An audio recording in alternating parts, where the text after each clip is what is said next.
In Episode 1 of Stranger Things Season 5, we learn that the massive, gaping portal between the Upside Down and Hawkins had been sealed, and the U.S. military had constructed a massive military base around the Creel house, which had been dubbed MACZ. The military, under the guidance of Dr. K and Lieutenant Colonel Sullivan, was making regular tours into the Upside Down through the portal at the Creel house. Simultaneously, they were looking for 11. Meanwhile, Will, Mike, Dustin, Lucas, Steve, Joyce, Hopper, Nancy, Jonathan, Robin, Murray, and of course, 11 were working on finding Vecna by crawling into the Upside Down via the military convoys. As in, Hopper would take a telemetry tag and go into the Upside Down, while everyone else would keep track of him from Hawkins. During their latest mission, Dustin was unable to join the crew because his pro-Eddie activism got him in trouble with Andy and the jocks. Still, they managed to get Hopper into the Upside Down in one piece.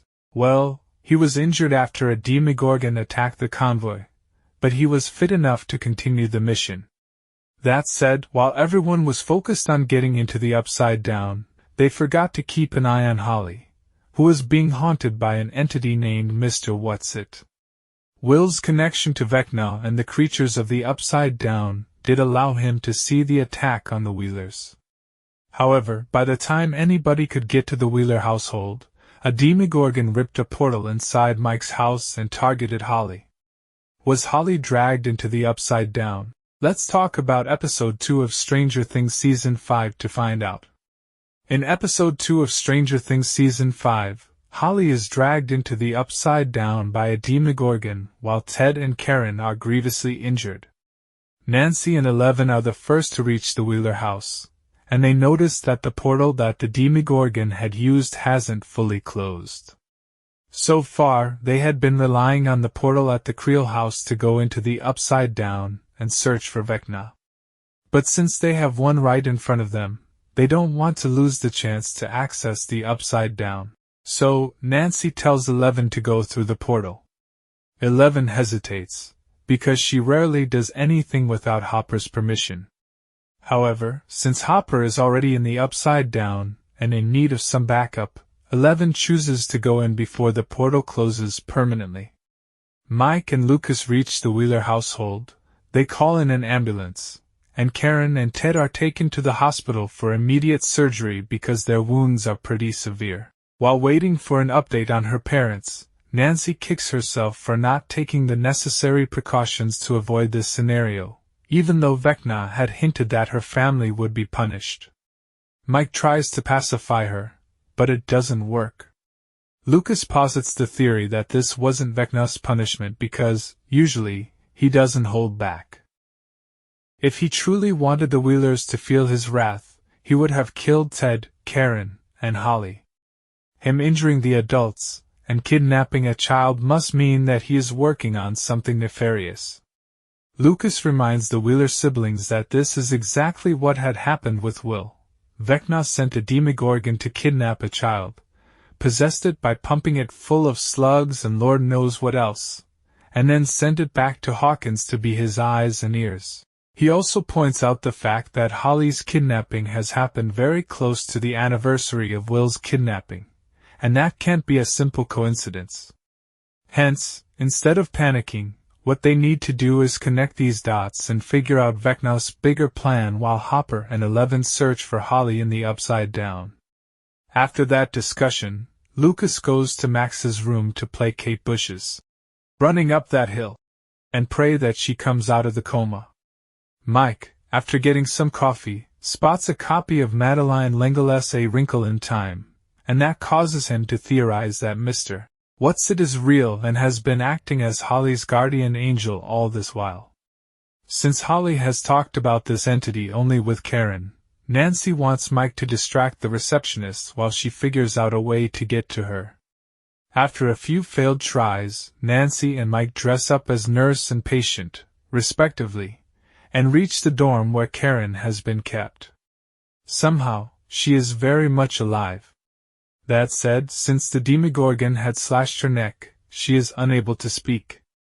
Her hands are fine though, so she decides to converse with her children via a notepad.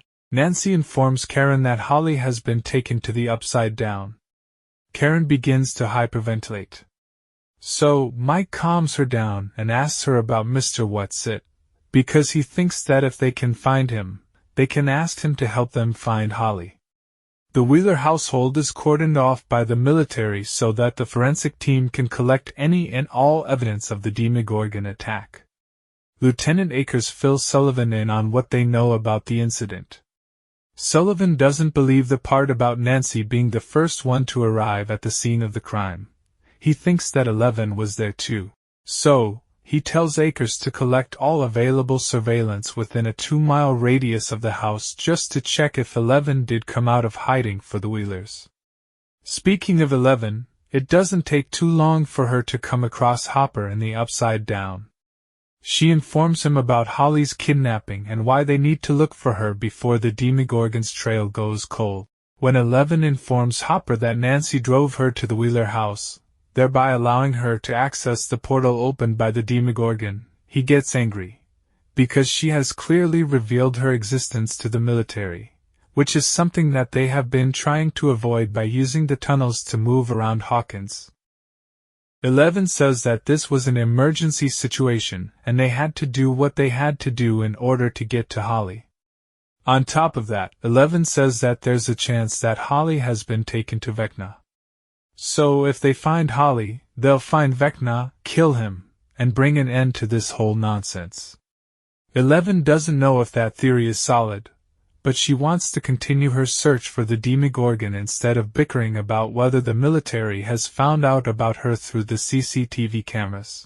By the way, Kay gets screenshots from the CCTV footage, where 11 is clearly visible, hand-delivered to her by Sergeant Ramirez whilst she is in her lab in the Upside Down. That doesn't exactly surprise Kay, because 11 has been spotted in Hawkins before. However, her interest is piqued when Ramirez says that 11 is in the Upside Down. Going back to the father-daughter duo, since Hopper has been slowing down 11 for a while, she goes to check for the reason for the hold-up and spots his injury. No, it's nothing serious. The bullet had just grazed Hopper's waist. Therefore, if you were assuming that Hopper would slowly bleed to death, you can rest easy knowing that the Duffer brothers and their team are totally averse to taking any kind of risks. I mean, if Ted and Karen are alive after being slashed to hell by a Demogorgon, what's a bullet wound going to do? Anyway, Hopper gets all sentimental as 11 takes care of his injury and starts yapping about his army days, his daughter's cancer, and that he's afraid he'll have to watch 11 die before he does. And then they resume their expedition to get to the runaway Demogorgon. That brings them to a massive and seemingly endless wall. It seems to have no beginning and no end, and it's so tall that Hopper and 11 can't even see how high it is. 11 does come across Holly's shoe, which means that the Demogorgon has taken her through that wall, and is holding her hostage in a space that's protected by that structure. At radio station WSQK, also known as the Squawk, Joyce and Robin survey the equipment, which has become toast following the Demogorgon's appearance, while Will nurses the injury on his head that he sustained when he had a vision of the Demogorgon attack. Robin asks Joyce if something like this has ever happened before, and Joyce says that it seems to be a new development. Joyce sends Robin to the storage to check for anything that they can use to fix the radio station. In the meantime, she sits down with Will to talk about what he has just experienced. Stranger Things Season 5 goes full-on Harry Potter 5 to tell us that Will can now see things from the perspective of the Demogorgon, and feel what Vecna's pet feels when they are attacking someone, much like how Harry could feel Voldemort's pet's anger when she struck somebody. Joyce thinks that if Will can experience the emotions of a Demogorgon, he might also know the reason behind the attack on the Wheelers. But Will draws a blank on that topic. He underscores the fact that if he can see things from a Demogorgon's POV, that means that his connection to the Upside Down and Vecna wasn't actually destroyed. They did an extensive exorcism ritual on Will in Season 2, and when the black, smoky particles of the mind flayer escaped the kid's body, it seemed like the worst was over. However, in Will's opinion, he has been permanently changed after his trip to the Upside Down, and no matter how many times they exorcise him, he'll stay connected to Vecna and the Upside Down as long as both of these things exist. For some reason, what we've been shown visually is again explained to the viewers in a crude fashion by Robin, probably because the writers think that the visual storytelling isn't enough for the audiences to understand that Will is like a bridge between Hawkins and the Upside Down. Anyway, Will thinks that he can use this ability to spy on Vecna and the Demogorgons and track down Holly. Joyce protests, because the last time he tried to do something like that, Vecna took over Will's mind and body. She insists that they let Hopper and Eleven do their thing while they focus on repairing the fuse boxes of the Squawk so that they can contact the father-daughter duo. The Squawk Mobile has suffered a similar problem as the Squawk, which is why Steve has stopped a fellow Hawkins resident to charge his van's battery by extracting power from her car's battery via jumper cables. While that's going on, Steve and Jonathan get into a bit of a tiff because the latter is jealous of Steve's friendship with Nancy. Thankfully, it doesn't lead to a full-on fistfight, because the van's battery gets charged, and a battered and bruised Dustin shows up to finally join the crusade against Vecna. They hit the road, and while Jonathan focuses on searching for the runaway Demogorgon via their radio, Steve reprimands Dustin for getting involved in that brawl with the jocks, and he brings Dustin up to speed about what has happened so far. While circling the area of Hawkins where Hopper could be, in the Upside Down, Jonathan notices some interference on the radio. Joyce hears it as well. Dustin looks into it, and says that it could be anything from a military broadcast, a TV channel, or any EMI that's in their frequency zone. It doesn't necessarily mean that they have found the location of Hopper's telemetry tag in the Upside Down. In that case, whenever Vecna targets a kid and invades their mind, Will be notified of it, and he'll be able to protect them before Vecna captures them. This revelation coincides with Karen telling Mike and Nancy that Holly calls Mr. Whatsit by another name, Henry. Yeah, Mr. Whatsit is Henry Creel, and Henry Creel is Vecna. I don't know why the Duffer Brothers decided to give this reveal so much build-up. After 5 goddamn seasons, is there anyone who is not going to assume that a kid's imaginary friend won't be the main villain of the show? I guess there are some naive souls who will be wowed by this plot twist. Sure, Vecna appearing as Henry to be a kid's imaginary friend is probably new to this universe. But even that's something that has been done to death in so many horror movies and TV shows that it doesn't feel all that shocking. With all that said, the question that this episode leaves us with is, how did Henry take Holly to his house? In Hawkins, the Creel house has been turned into a portal.